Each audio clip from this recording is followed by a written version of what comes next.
इस शनिचर महफिल मुशायरा में देखिए टांडा उत्तर प्रदेश में मुनक्किदा एक शानदार खुद हिंद मुशायरा रात 9:30 बजे सिर्फ ETV उर्दू पर।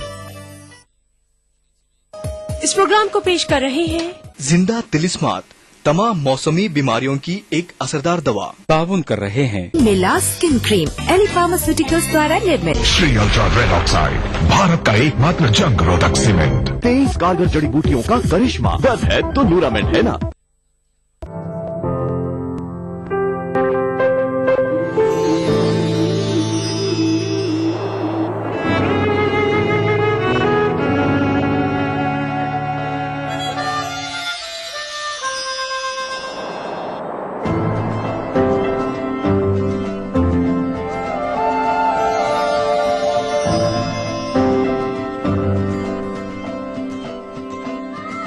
नए एहसासों से जुड़े नए रिश्ते बिखेरेंगे रंग। जिंदगी लाइव सीजन 5 इतवार दोपहर 12 बजे और शनिचर दोपहर 12:30 बजे।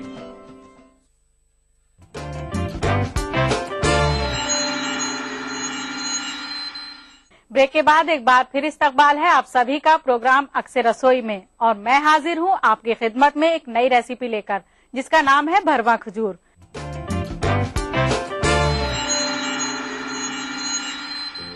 तो आइए सबसे पहले नजर डालते हैं उसमें इस्तेमाल होने वाले सामान पर। हमें चाहिए खजूर, मक्खन, दखनी मिर्च का पाउडर, काजू, मखाने, पिस्ता, नारियल, अखरोट और मगज। तो आइए शुरू करते हैं इसको बनाना। सबसे पहले हम एक पैन लेंगे,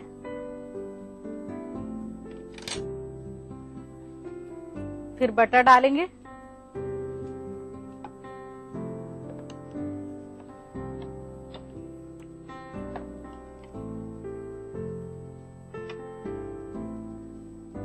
बटर को पूरा मेल्ट करेंगे।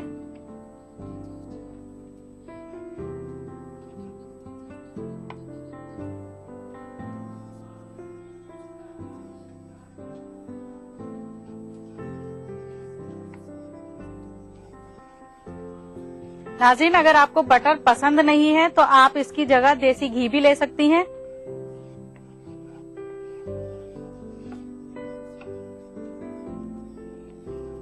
फिर इसमें मखाने डालकर फ्राई करेंगे।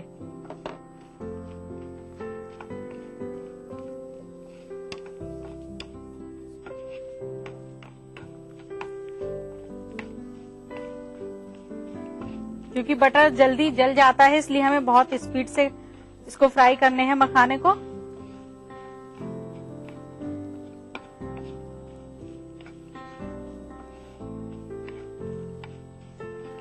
नाज़रीन, हम मक्खन इसलिए लेते हैं क्योंकि इसमें नमक होता है और खजूर जो है वो बहुत ज्यादा मीठे होते हैं, तो उसका मीठापन थोड़ा कम हो जाता है।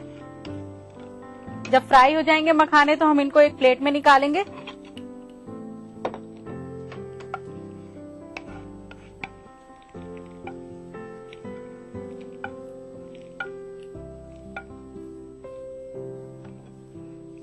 फिर गैस को सिम करके सारे ड्राई फ्रूट इसमें मिक्स करेंगे।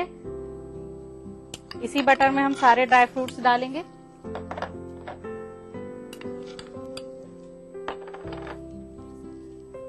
नारियल, अखरोट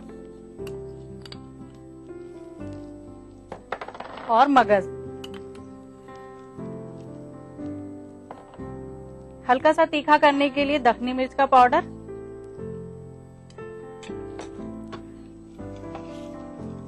फिर हमें ये सारे ड्राई फ्रूट सिर्फ सौटे करने हैं।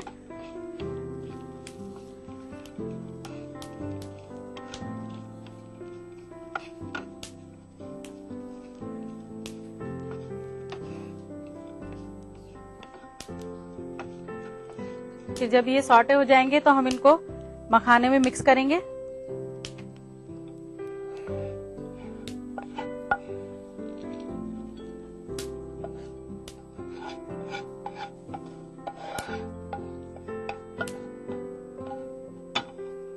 नाजरीन, फिर हम एक और प्लेट लेंगे।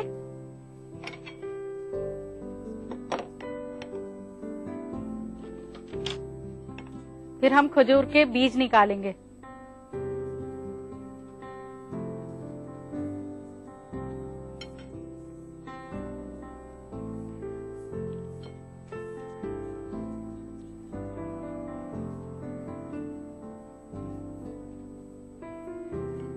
नाजरीन, भरवा खजूर उन लोगों के लिए बहुत फायदे की चीज है जिनके अंदर खून की कमी होती है या फिर जिनके अंदर वीकनेस होती है बहुत ज्यादा, तो उनके लिए ये बहुत ताकतवर ग़िज़ा है।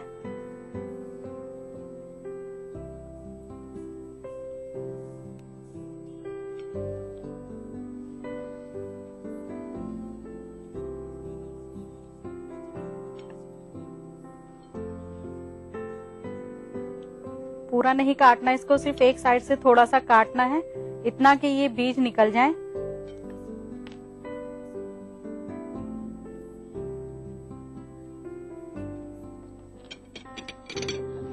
फिर इस मिक्सचर को, ड्राई फ्रूट का जो मिक्सचर हमने तैयार किया है, इसको खजूर के अंदर भरना है। इसके लिए एक स्पून लेंगे,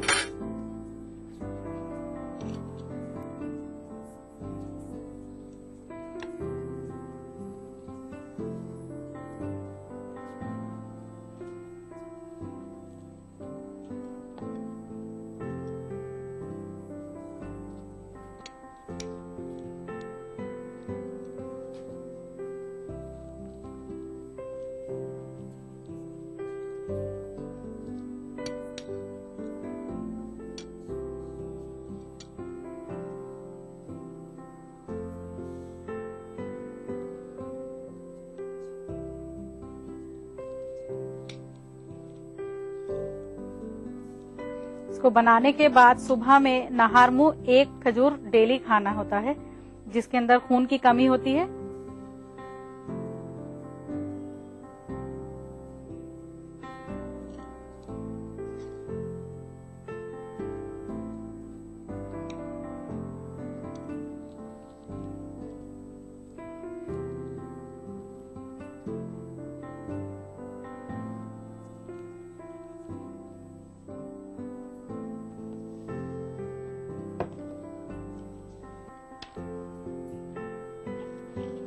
फिर हम इसके ऊपर चांदी के वर्क लगाएंगे।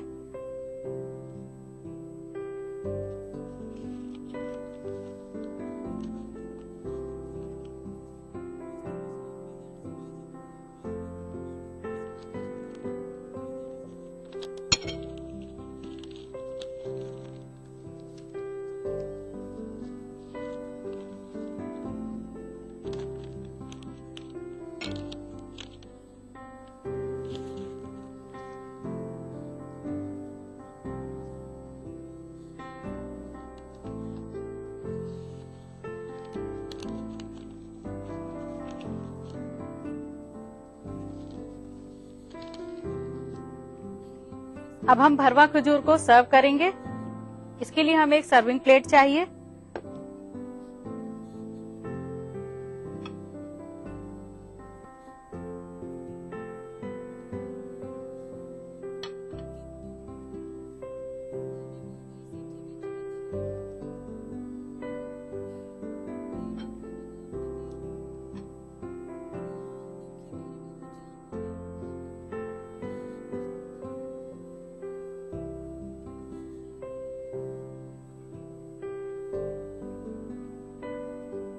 नाजरीन, बनकर तैयार हैं भरवा खजूर, और मुझे उम्मीद है आपको ये पसंद आए होंगे और आप इनको ट्राई भी करेंगी। तो आज ही बनाने के लिए नोट कीजिए इसकी रेसिपी। भरवा खजूर बनाने के लिए चाहिए खजूर, बटर, काजू, नारियल, अखरोट, मगज, दखनी मिर्च, चांदी की वर्क और मखाने। भरवा खजूर बनाने का तरीका: सबसे पहले एक पैन में बटर, मखाने, ड्राई फ्रूट्स, नारियल, अखरोट, मगज और दखनी मिर्च डालकर कुछ देर भूनें। फिर इस मिक्सचर को खजूर में भर के चांदी की वर्क से सजाकर सर्व करें। नाजरीन, अगर आप भी बनना चाहती हैं मेरे शो का हिस्सा, तो भेजिए एक अच्छी सी रेसिपी। अगर वो रेसिपी होती है सिलेक्ट, तो आपको मौका मिलेगा मेरे साथ मेरे किचन में अपनी रेसिपी बनाने का। तो देर किस बात की, नोट कीजिए हमारा पता। हमारा पता है अक्से रसोई, 2E/12 3rd floor, Jhandewalan extension, new Delhi 110055। हमारा urdu@etv.co.in। नाज़रीन, अब वक्त हो चुका है आपसे विदा लेने का, इस वादे के साथ कि फिर मिलेंगे कुछ नई रेसिपीज के साथ। तब तक के लिए खुदा हाफिज।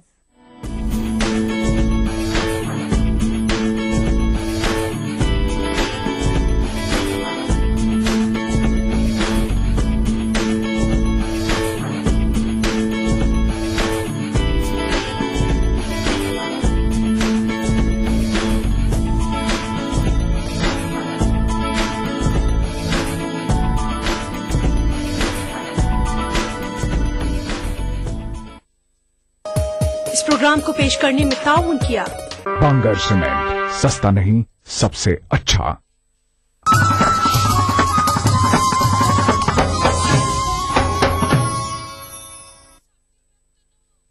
अदा करूं नमाज मस्जिद हराम में, ऐसा दिन आए मेरे अल्लाह, ये सादत मेरे हिस्से में एक दिन आए। रब्बना आतिना फिद दुनिया हसना व फिल आखिरति हसना वक़िना अज़ाबन नार व सल्लल्लाहु वसल्लम अला अब्दिही व रसूलिही नबीना मुहम्मदिन व आलिही व सहबिही अजमईन वल्हम्दुलिल्लाहि रब्बिल आलमीन।